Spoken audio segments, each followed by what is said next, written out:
Assalamualaikum warahmatullahi wabarakatuh. Alhamdulillahirabbil alamin. Assalatu wassalamu ala asrofil anbiya'i wal mursalin wa ala alihi wa ashabihi ajmain. Yang kami hormati Ibu Nur Rahmi Sonia selaku dosen pengampu mata kuliah Manajemen Sumber Daya Manusia serta teman-teman yang berbahagia. Kami di sini dari kelompok 5 ingin mempresentasikan tentang makalah kami yang berjudul Pendidikan dan Pelatihan. Berikut penyampaian materi dari kami. Dan tujuan pendidikan dan pelatihan. Adanya pendidikan dan pelatihan itu bertujuan untuk menambah kecakapan dan kemampuan karyawan untuk permintaan jabatan, serta dengan adanya program tersebut diharapkan dapat meningkatkan efisiensi dan efektivitas dari kinerja karyawan tersebut dalam organisasi. Pendidikan dan pelatihan dapat berjalan dengan lancar apabila didasarkan dengan 9 prinsip, yaitu yang pertama, semua manusia dapat belajar. Yang kedua, seorang individu harus termotivasi untuk aktualisasi diri. Yang ketiga yaitu belajar adalah aktif dan bukan pasif. Yang keempat, peserta dapat memperoleh pengetahuan yang lebih dengan bimbingan. Yang kelima yaitu materi yang sesuai harus diberikan. Yang keenam, waktu harus diberikan untuk dapat menyerap pelajaran. Yang ketujuh, metode-metode pembelajaran harus bervariasi. Yang kedelapan yaitu peserta harus memperoleh kepuasan belajar.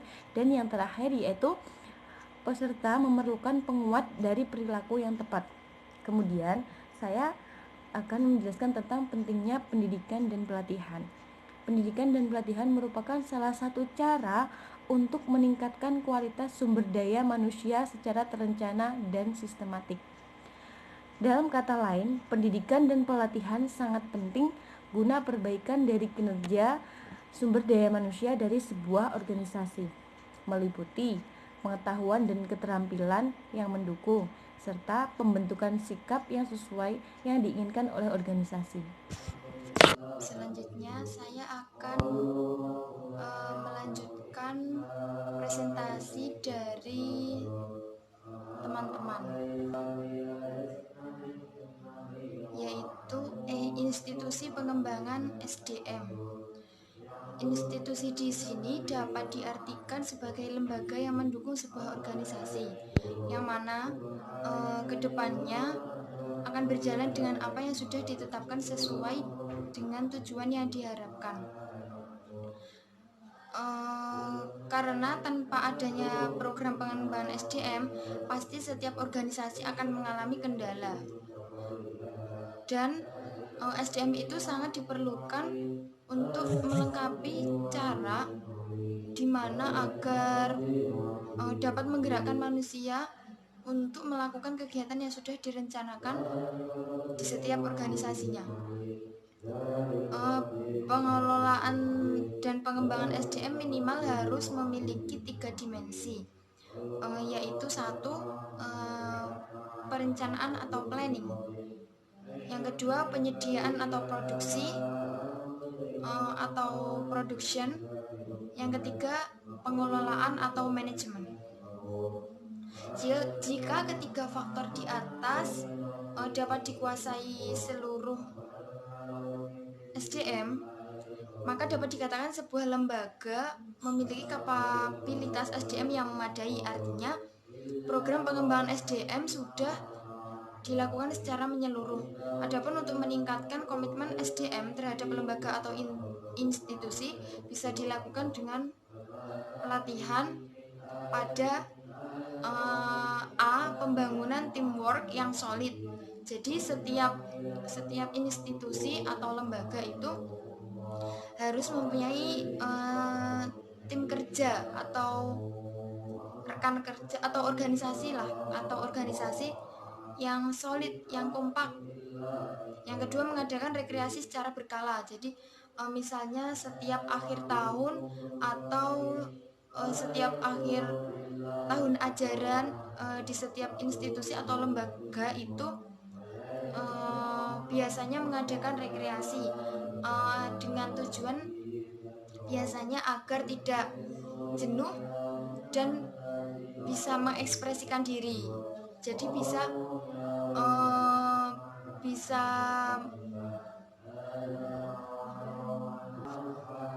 bisa refreshing lah, bahasanya seperti itu. Yang ketiga, memberikan reward dan punishment secara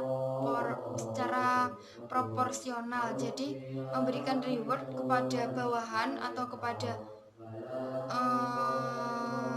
bawahan itu harus disesuaikan dengan proporsinya atau disesuaikan dengan tingkat kinerjanya. Dan yang terakhir yaitu kesejahteraan yang arif, yakni dalam teamwork atau teman kerja atau organisasi itu harus mempunyai kesejahteraan yang arif. Itu dalam mengambil keputusan atau melakukan sesuatu harus bijaksana dan sesuai apa yang telah dikatakan.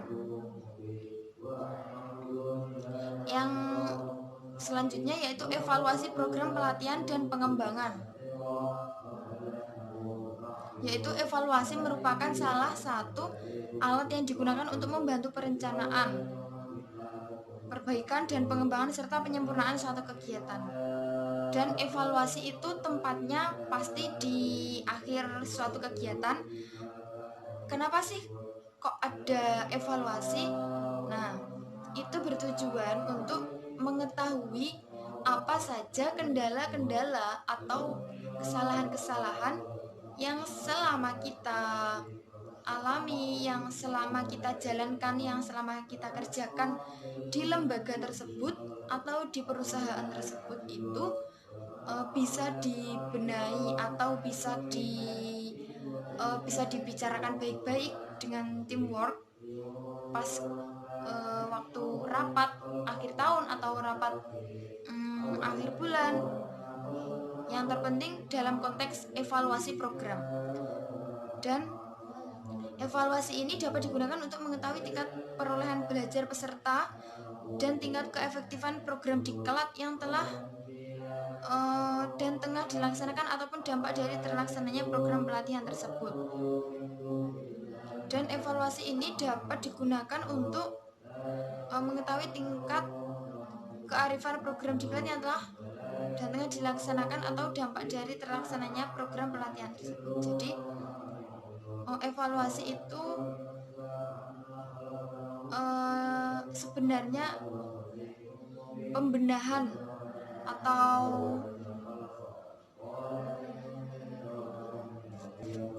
atau penilaian di akhir kerja. Dalam membangun evaluasi terhadap program pelatihan dan pengembangan pada umumnya menempuh 4 langkah atau ada 4 langkah. Yang pertama, menyusun desain evaluasi. Pada langkah ini, evaluator atau orang yang melakukan evaluasi itu mempersiapkan apa saja segala sesuatu yang berkaitan dengan pelaksanaan evaluasi. Mulai dari menentukan tujuan evaluasi itu apa, model yang digunakan itu bagaimana, informasi yang akan dicari, serta metode pengumpulan dan analisis data itu bagaimana. Yang kedua, mengembangkan instrumen pengumpulan data. Setelah metode pengumpulan data ditentukan, langkah selanjutnya adalah menentukan bentuk instrumen yang akan digunakan serta kepada siapa instrumen tersebut dijalankan atau ditujukan.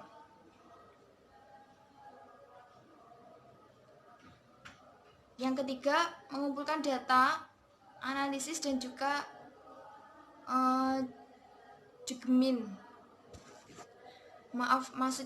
Dan juga judgment, yaitu pada langkah ketiga ini, evaluator atau orang yang melakukan evaluasi itu terjun langsung ke lapangan untuk mengimplementasikan desain yang telah dibuat, mulai dari mengumpulkan dan menganalisis data, menginterpretasikan dan menyajikan dalam bentuk yang mudah untuk dipahami dan komunikatif.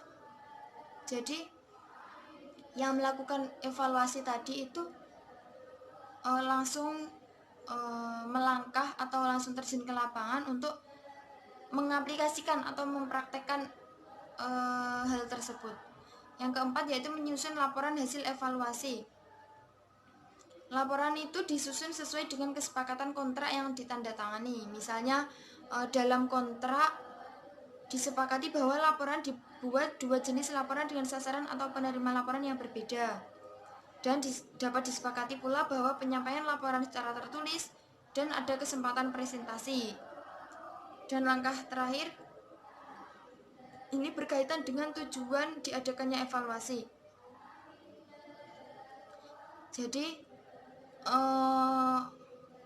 maksud dari menyusun laporan hasil evaluasi itu setelah semua kegiatan atau semua kinerja yang kita laksanakan, yang teamwork laksanakan itu pasti di akhir tahun kan diadakan evaluasi. Nah, itu nanti apa sih hasil evaluasi dari yang kita kerjakan selama itu. Sampai di sini bisa difahami, insya Allah bisa bermanfaat. Terima kasih. Selanjutnya, evaluasi program pelatihan dan pengembangan.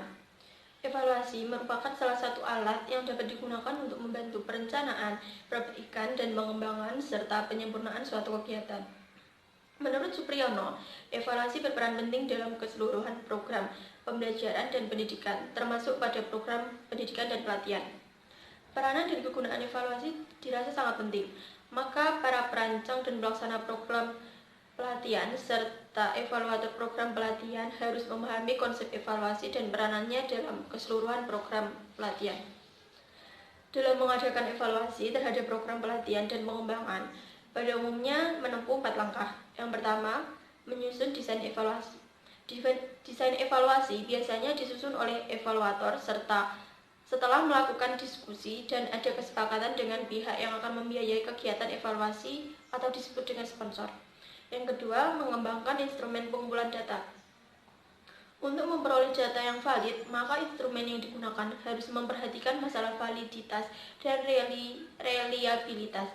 Jenis-jenis instrumen yang paling sering digunakan untuk mengumpulkan data dalam evaluasi program pelatihan dan pengembangan adalah dalam bentuk tes, angket, pengamatan, wawancara, atau evaluator sendiri sebagai instrumennya. Yang ketiga, mengumpulkan data, analisis, dan judgement. Pengumpulan data dapat diperoleh dari populasi maupun dengan menggunakan sampel.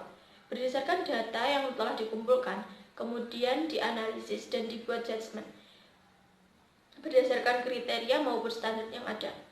Dari hasil judgement kemudian rekomendasi desain evaluasi kepada penyelenggara kegiatan pelatihan maupun pihak-pihak yang mempunyai kepentingan dari kegiatan pelatihan. Dan yang keempat, menyusun laporan hasil evaluasi. Langkah terakhir ini erat kaitannya dengan tujuan diadakannya evaluasi. Oleh karena itu, gaya dan format penyampaian laporan harus disesuaikan dengan penerima laporan. Sekian yang dapat kami sampaikan. Apabila ada kurang lebihnya, kami mohon maaf yang sebesar-besarnya. Wassalamualaikum warahmatullahi wabarakatuh.